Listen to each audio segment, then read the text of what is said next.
BJP की time machine में फंस गए अखिलेश यादव। एक तरफ मोदी, योगी, अमित शाह बहा रहे हैं पसीना, तो अखिलेश यादव घर पर बैठकर काट रहे हैं वक्त। जीता जिताया चुनाव क्या अखिलेश ने गंवा दिया? बीजेपी की टाइम मशीन में अखिलेश यादव बुरी तरह फंस गए। बीजेपी ने अपने टाइम मैनेजमेंट से यूपी में बहुत बड़ा खेल कर दिया है। सत्ता में बीजेपी है, दिल्ली से लेकर यूपी तक के नेताओं को पश्चिम में भेजा गया है। पश्चिम में बीजेपी के नेताओं का विरोध भी हो रहा है, लेकिन फिर भी पीएम मोदी से लेकर सीएम योगी, अमित शाह, स्वतंत्र देव सिंह, स्मृति ईरानी, केशव प्रसाद मौर्य, भारी भरकम मंत्री, बीजेपी अध्यक्ष जेपी नड्डा, रक्षा मंत्री राजनाथ सिंह, ये सारे चेहरे दिन रात मेहनत कर रहे हैं। विपक्ष में है अखिलेश यादव। उन्होंने चुनाव घोषणा के बाद पश्चिम में अब तक 2 बार ही प्रचार किया। जयंत के भरोसे उनकी आंखों पर जो पट्टी बंधी है, अगर वो सही वक्त पे नहीं हटी तो फिर जीत मुश्किल हो जाएगी। अखिलेश यादव ने पूरी पार्टी का बोझ अपने कंधों पर उठा लिया। ये मुद्दा हमने 7 महीने पहले ही उठाया था कि अखिलेश को पार्टी की रणनीति के लिए एक टीम खड़ी करनी चाहिए और सरकार को घेरने के लिए एक अलग टीम। हालांकि यहाँ हाल ऐसा है, किसी नेता को छींक आए तो भी अखिलेश, बीजेपी को जवाब देना हो तो भी अखिलेश। यानी बीजेपी से मुकाबला करने के लिए संगठन की टीम तैयार नहीं हुई और अब उसका बुरा असर साफ दिखने लगा है। वो कैसे, जरा समझिए। एक तरफ बीजेपी के पास मोदी योगी का चेहरा है, तो दूसरी तरफ पूरी पार्टी पसीना बहा रही है। इधर अखिलेश यादव का चेहरा है, अकेले स्टार प्रचारक हैं, अकेले नेता हैं जो प्रचार कर रहे हैं। सपा में जया बच्चन, डिम्पल यादव, मुलायम सिंह यादव, शिवपाल यादव पूरी तरह से घर पर हैं।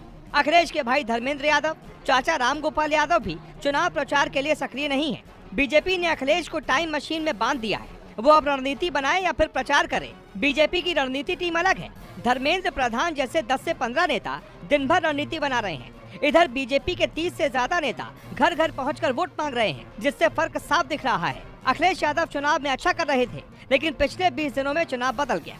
1 जनवरी से 15 जनवरी तक बीजेपी शांत रही।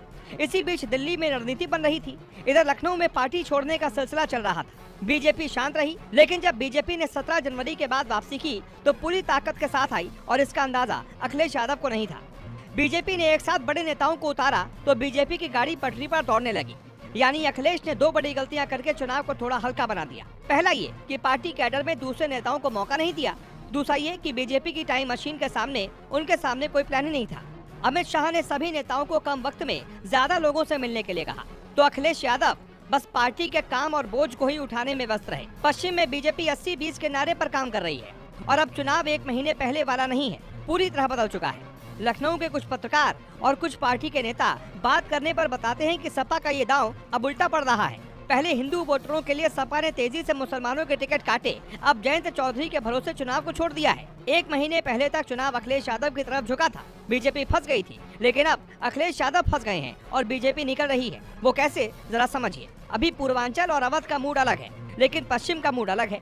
अखिलेश यादव को जिस 80-20 का खतरा था वो होता दिख रहा है। कई सीनियर नेताओं का फ्रंट पर नहीं आना बहुत मुश्किल है। अपर्णा यादव अखिलेश के घर की हैं, वो साथ छोड़कर चली गईं। मुलायम के कई करीबियों ने भी साथ छोड़ दिया।